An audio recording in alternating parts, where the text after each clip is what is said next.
To access the carrier, we're going to have to lower the exhaust in order to be able to remove the big heat shield. So go around and undo all the hangers.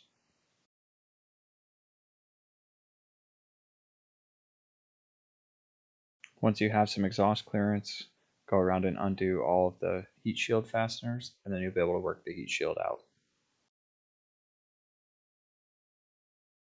With access to the carrier, we're going to cut one of the legs off to start, then unbolt the carrier. That's going to allow us to rotate it around and make 2 more cuts and remove the frame from the carrier.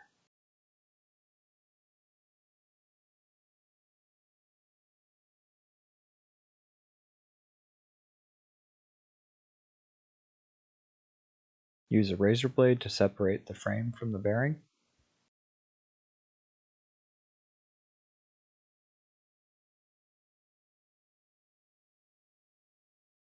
Then use your razor blade to cut off the center rib of rubber, leaving only the base layer of rubber intact.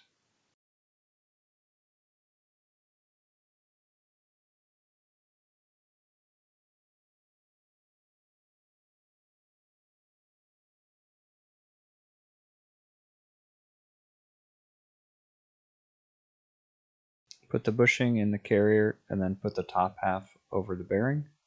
Then bring the bottom half up to meet it. The text will face forward. Attach the 2 halves together with an Allen wrench.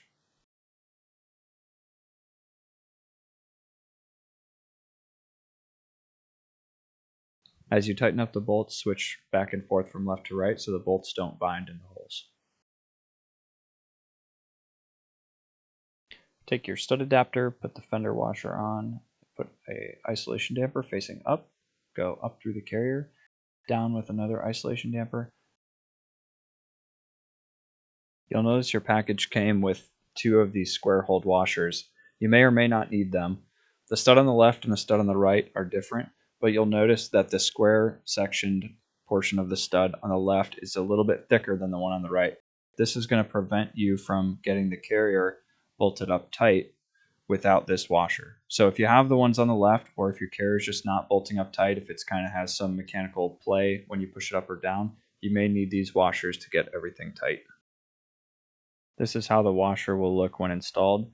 Keep in mind, it'll be the stud, then the body of the car, and then the washer. So the washer will be on the very bottom. So on this side, we're going to need the square washer. So we'll put that up first, and then bring the small yellow washer and put that up.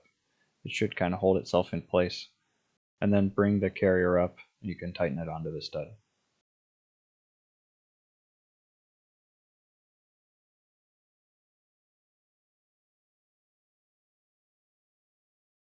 Same thing on the other side, stud adapter, fender washer, isolation damper pointing up, then go up into the carrier.